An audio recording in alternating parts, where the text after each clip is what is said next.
The word ministry has different connotations depending on the context in which it is used. The word ministry is often used by the universities that are part of the United Board Network. And it's because in the Christian tradition, and ministry means the service that our Lord Jesus Christ did when he was on earth. And teaching was a very important ministry that he did.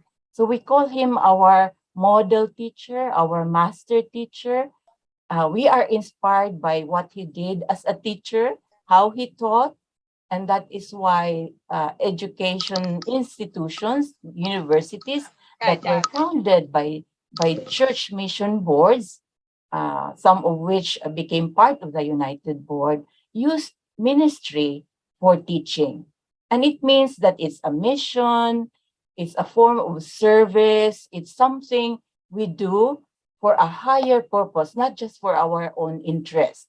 I would like now to see how we became teachers. So I am going to ask Raymond to start a poll where you will be asked to choose answers, as many as you want, as long as you agree with them. Let's see. So this is the result of the quick poll. From all your answers, there's only 3% that said, I became a teacher because there was an opening, there was a vacancy. And I come from a family of teachers, that's 23%. I became a teacher because of the salary, the promotion, and retirement benefits. Only 10% here. So, and then to pursue my interest in my field or discipline, that's kind of higher. Okay, 43%. And then to make a difference in students' lives, that's 37%. Oh, the very, very high one is to contribute to society's greater good. Oh, this is very interesting. We became teachers for different reasons, for different motivations. So, but I'll talk more about that by borrowing this survey that was done in the Philippines in 2010. So it's a bit old, but still, I think it gives an idea of how a group of Philippine educators tried to survey a number of Filipinos and how they viewed work.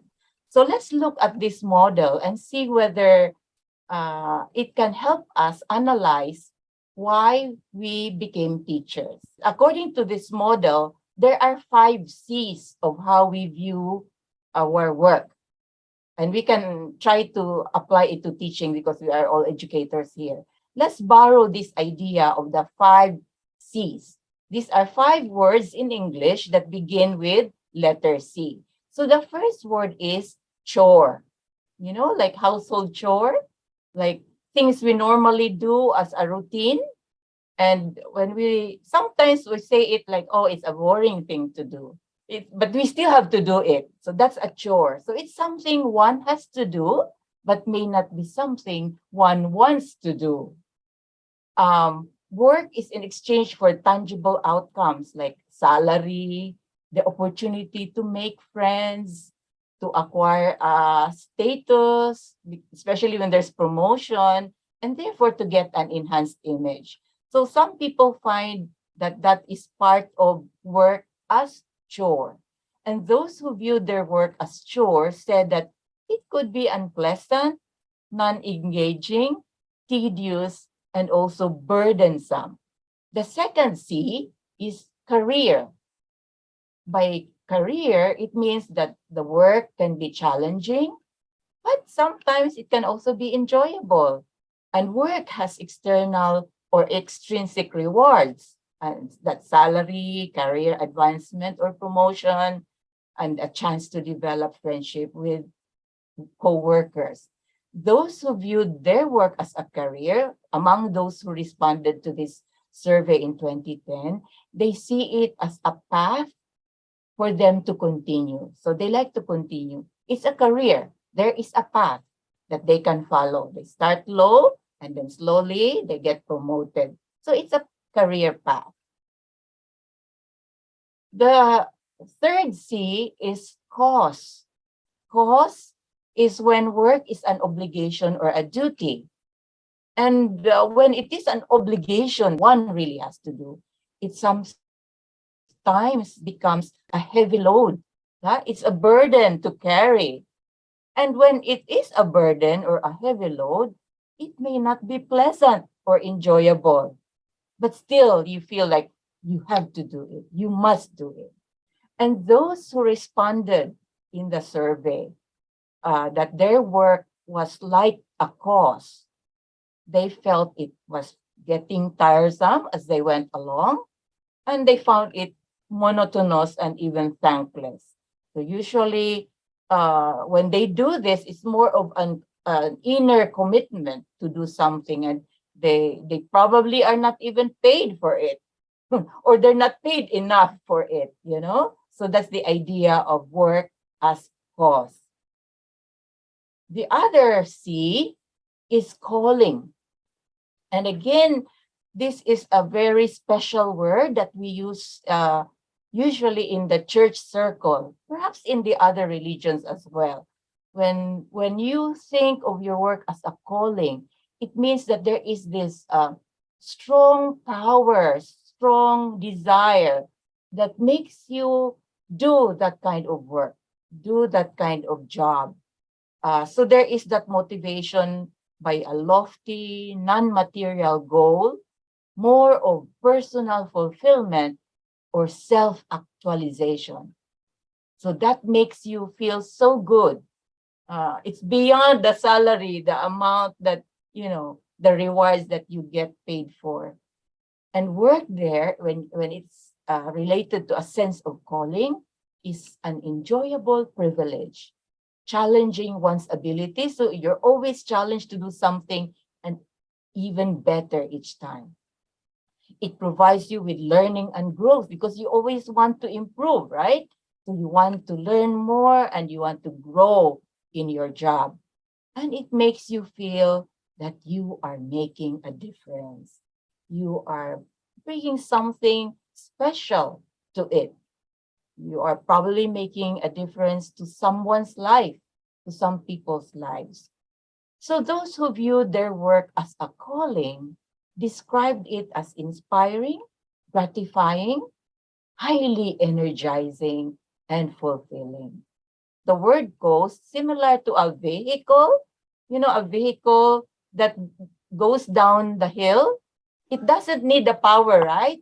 They can just uh, switch off the engine, but it will still roll because the hill is in such a position that the wheels will roll. So work like coasting means it does not require much effort. I don't have to do anything special. I'll just let myself flow every day as a teacher. So coasting generates no intense feeling, whether it's negative or positive feeling. And those who viewed their work as coasting, according to the survey, regarded it as generally okay. Most common among young people when they are just starting on a job. So that's coasting, So there's not much of a commitment towards that job. So you remember the 5 C's now? This is how it looks like. If you look at the 5 C's now, so the cause is there with a sense of duty or obligation. And sometimes it can be unpleasant, tiresome, monotonous, and thankless, as you can see. Whereas calling is on the side of being pleasant, interesting, and enjoyable. So in the middle, there is coasting. Now, the motivation for both job being seen as a cause and calling would be more internal. Like you want to grow, you want to develop, you want to be fulfilled, you want to actualize yourself, you want your potential to flourish. So all these are called internal motivations. Whereas for the chore and the career, they're very closely related, except that to look at teaching as a chore will mean, it might not be so pleasant, but you still have to do it. You still have to teach because you need the income, or that's the job that is assigned to you right now. But career is you are looking at something bigger. You're looking forward to promotion. You're looking forward to a time when you can also really help your students, but at the same time, maybe you will grow on your career path. You will improve. You will climb on this career ladder. So that's why it's a career. So here, for chore and career, it will be external motivation, right? The salary, the promotion, your image in the university or in the Ministry of Education or in the whole of your society. So that's why the motivation here is more external. Which of the 5 C's can you identify with the most? So it seems that many in the group look at their work, their profession of teaching as career, but there are those who are able to see beyond it more as a calling, especially because there is the desire to serve the greater good, to help make a difference in the lives of students. Career and calling seem to be popular or common among the group in Maubin. It's important for us to connect all these with whole person education, because whole person education will help to provide that internal as well as external motivation. So we have talked about motivations external have to do with our salary and our getting promotion, having a good image in society, but there is the internal motivation of being of service to the wider community and to be a difference, to provide some change and transformation in the lives of our students and the wider society. So these are the internal motivations, but in addition to that, there are also the values that would really make us or push us to do something that would achieve what we want to see, the transformation of our students and the transformation of society. So I would like now to connect this 5 C's model to whole person education. So actually, whole person education is a very broad concept about attending to the total needs of the students. But for the United Board, we are able to help in those 3 areas: intellectual, spiritual, and ethical. So let's look at intellectual development, which I would like to simplify as learning to learn, and then spiritual development as learning to be, and ethical development as learning to do. So for intellectual development, it has to do with how we learn rather than what we learn, because we will want to have that growth mindset, a mindset that is always open to learn something in order to grow. And in the process of wanting to grow and learn new things, we may have to unlearn old things that are no longer relevant, that are no longer applicable, or no longer true. Our tendency is only to look at our own discipline. We want to learn as much and be an expert in our discipline.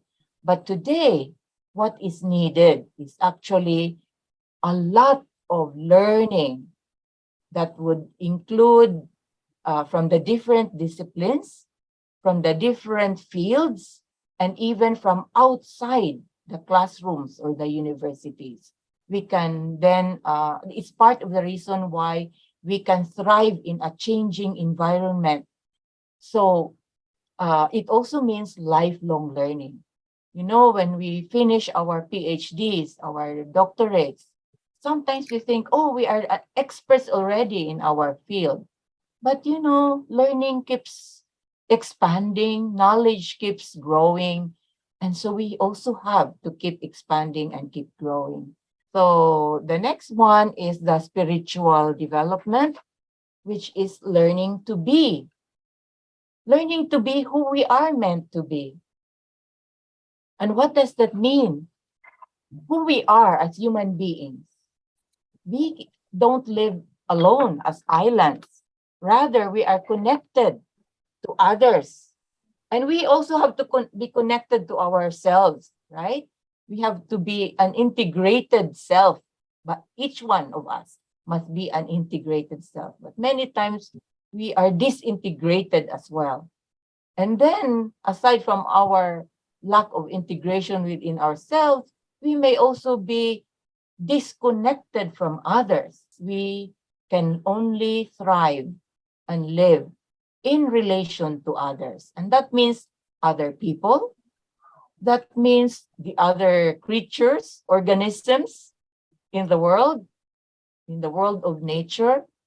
That means also being connected with a, a higher being. Now, for us in Christianity, we call that higher being God, and other religions also call that higher being God, or some other names.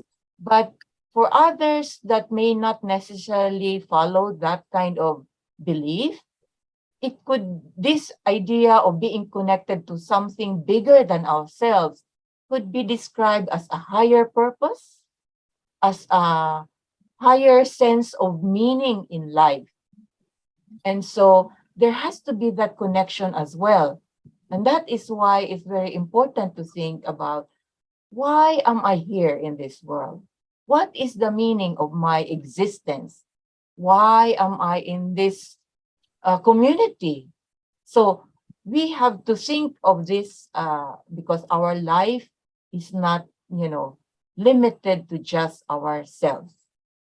So spiritual development has to do with learning to be who we are meant to be. I'm sure the courses like philosophy, religion, theology would address this very well, but even other disciplines need to do the same. The ethical part has to do with learning to do, because life always presents us with choices. And there are many choices, whether they're good or bad or in between. They are just or unjust. They are true or lies, and the many in between. So there are so many choices, and we are always presented with dilemmas in life. So ethical development has to do with learning to do, making use of all that we know, all that we have, so that we can make the most appropriate decisions or choices.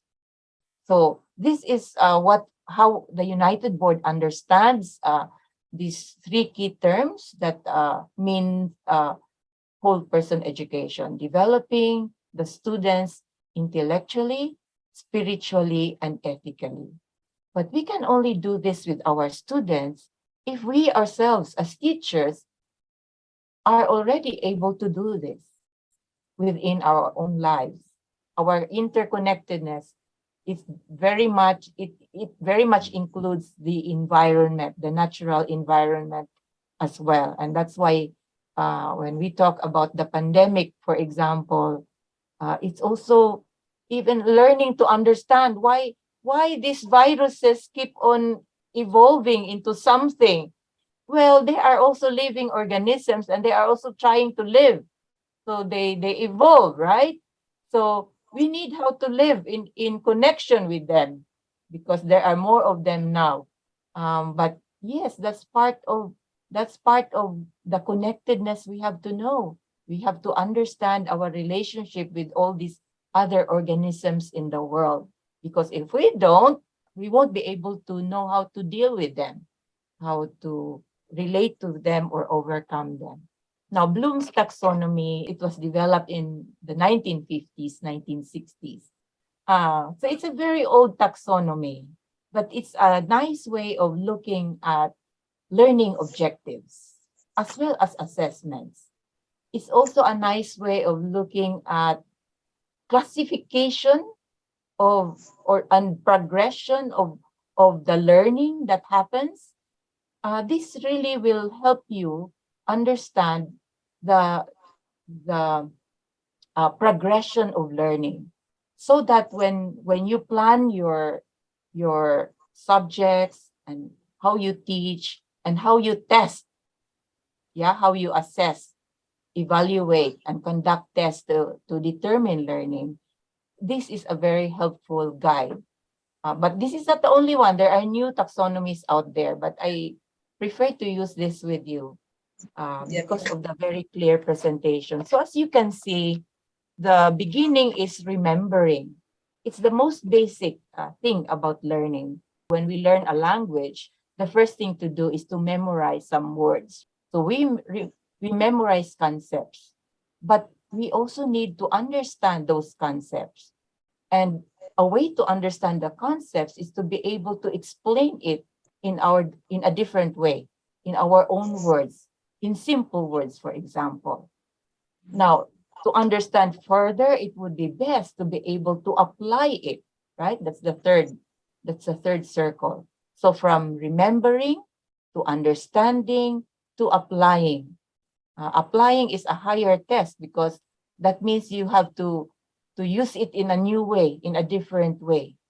But whether it applies to your situation or not, that's for you to determine. And then analyzing. How do you analyze? That means you have to break into parts. That's whole person education, as explained by the United Board, apply to your situation in Myanmar. And then in analyzing, we tried to look at each word, whole person education, but we broke it apart. We looked at intellectual, ethical, spiritual.